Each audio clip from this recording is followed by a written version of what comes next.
Welcome back to another question period live with David Crayden. Really think we're going to make this into an ongoing show throughout the summer at 2 o'clock. Question period is over in less than three weeks. The house recesses. So what are we going to do at 2 o'clock or maybe 3 o'clock throughout the summer? I think we're going to do a regular show, and it's going to be right before Redacted. I know I lose an audience if I schedule a show at the same time as Redacted, so I'm not going to do that. And I just got to make sure we've got question period tuned up here. So just hold on, and we will be with you momentarily. You know how it is with question period. Yes, we're here. Okay, here we go. We're just going to key this up while we have a chance. I forgot to do it before we presented ourselves. Share the screen, question period. Yes. Member from Vaughan Woodbridge. So here we go. Hi. Happy Filipino Heritage Month.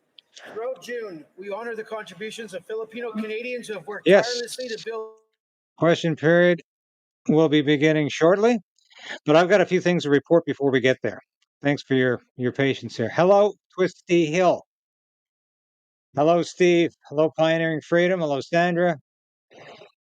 Hi, Randy. Everybody, please, right now, I want to tell you, like this broadcast. Give it the thumbs up, please, because we're fighting YouTube suppression right now. They're trying to drive my numbers down every day. Yeah, it's easy. Just show clips and don't do interviews with people. Don't do original content. YouTube loves it. Just show clips, and they will give you all kinds of access. Do the kind of work that I'm doing, and you will get suppressed, especially with what I'm about to do here. This is a surprise. Now, a lot of you have been following my story with the Pride walkout with my friend Camille Al Sheikh. I tell you, he never ceases to amaze me. Does he just talk about doing things and just watch and sees what happens? No, he follows through. And this is what I admire about this guy. He doesn't just talk about things. He's a man of action. He goes out and he executes the plan, and he makes sure it's working. And that's what he's been doing for the last couple of days. Monday and today, he's been out looking at schools to see what kind of participation rate are we getting for this walkout on the pride flag raising ceremonies, on children not going to school or wearing red and white. He tells me the word he's getting from his cells across Canada, from Vancouver to Halifax, an average of 50% of students did not show up yesterday or are not going to the pride flag raising ceremony. That is phenomenal. Now we always hear bad things about Muslims from some Christian leaders who are saying they're all with Hamas or they're all against Israel. I tell you, Camille is as a Canadian as anybody. He's as Canadian as me, and he's fighting at least as hard, if not harder than I am, for the traditional rights we always believed for in this country. And I take my hand, I salute his work, and all of the other Muslims who are working with him, and the Christians and the Jews and the Hindus and the Sikhs. This is an all-faith commission. This is an all-faith group that's fighting for the Canadian values we all remember. It wasn't that long ago, folks. This is something that unites people of all religions and all faiths in this country. We don't want our children exposed to pornography in their school libraries. We don't want our children to have to go out and see a pride flag hoisted that celebrates a lot of sexual things you might not agree with. And I don't agree with. So let me show you a video of what Kamal's been up to here today.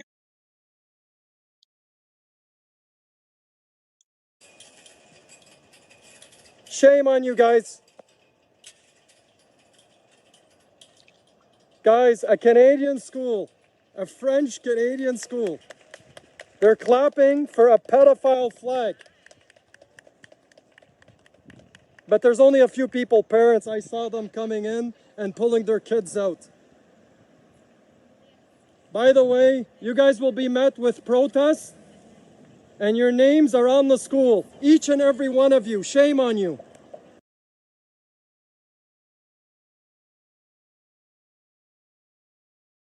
That's just one school. That was a French language school where Camille tells me they're getting 70% participation in Ottawa. French language schools in Ottawa, 70% participation. Whereas the French language Catholic schools. Across the board in the country, it's 50% on average. Some schools are closed down because there's no students there. Other schools, maybe they're getting 20%. Other schools are getting 90% participation rate for an average of 50. Folks, that's phenomenal. And that's because people care enough about this country and about their faith and about basic values and about humanity and about children. Justin Trudeau doesn't care about your children. Randy Boissonneau, the unofficial trans minister, who's always talking to trans kids all night who are afraid of Alberta's legislation. They're not for children. Having a sex change operation is not like joining the chess club, like Randy Boissonneau says. And by the way, there's more bad news out about Randy Boissonneau's days as a lobbyist. It's not over. That story is not over. He's got more questions to answer about his mixing business and business. So I want to know more. I'm going to be talking about Michael Cooper about that story. So here we go. This is big news, folks. This is a protest that, like the Million Person March, has been successful because we got together, we stayed unified, we did not let foreign wars get in the way. Just like we've got to stop this war in Ukraine, we have to stop this war in the Middle East, and we have got to stay united on the issues that are important to Canadians, such as saving our kids from indoctrination, from gender ideology. These are the important things for children. And these are the important things for Canadian families, no matter if you're an evangelical Christian, a Roman Catholic, a Muslim, or a Hindu. These are the things that matter to families. That parents can raise their children without the interference and the obstruction and the guidance of the state. That's what Justin Trudeau's all about.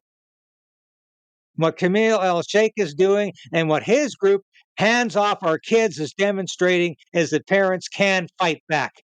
Parents don't have to acquiesce to the tyranny. Parents don't have to say, yes, you win. You don't win. We are going to win this.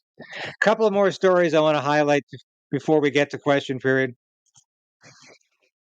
National Security Intelligence Committee of Parliamentarians. The report was out yesterday. It's shocking. It's absolutely shocking.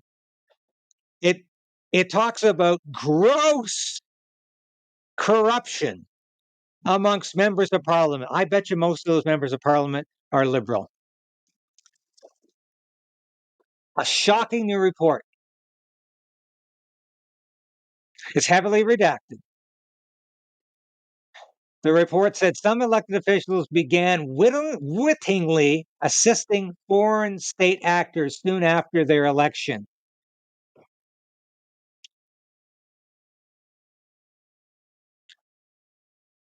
Who do you think these foreign actors are? China, and they've also mentioned India, but it's largely China.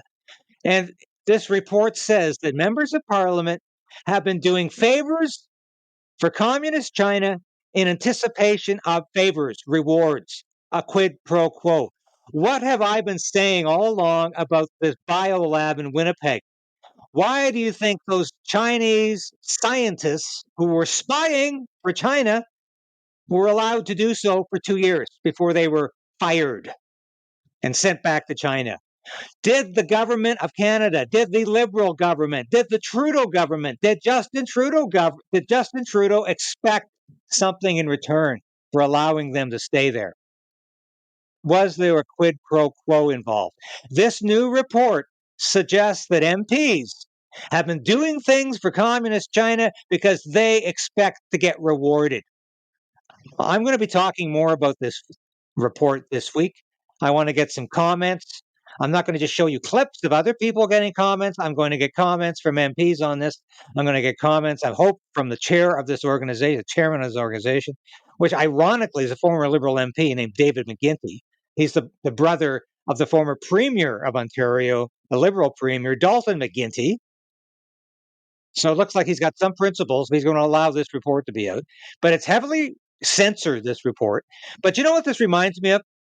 When James Jerome, who was a speaker during the dying days of the Liberal Trudeau, just in the Pierre Trudeau Liberal government, and might have been there in the early days of the Brian Mulroney government. When he left, he talked about massive corruption in Ottawa, behind the scenes, under the surface. The national media did nothing. It did not ask any questions about James Jerome. It did not say, what do you mean? Where's the corruption? Who's guilty? Who's responsible? What exactly do you mean? Nothing came of that. He made that comment at the end of his tenure as speaker in an interview that went national, and nobody ever pursued those accusations, those allegations. I tell you, we better pursue these allegations right now, because this is abominable. If we have MPs who are on the take like this is just beyond the pale.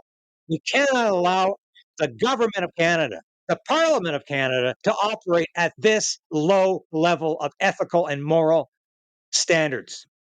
This is really disgusting, and I want to get more information on this. So I'm going to move the question period now. The questions will start soon. Hopefully, we're going to get some real questions today about this, because believe me, we got to talk about more than just stolen cars. Though I do think the Conservative strategy of bringing up those summer road trips paid off big time, because it embarrassed the hell out of Mark Holland and Stephen Guilbeault, who looked like absolute fools for going into a conniption of kids going on summer field trips with their parents. What kind of childhood do these idiots have? I mean, good God. What kind of parents did they have to turn out people like this?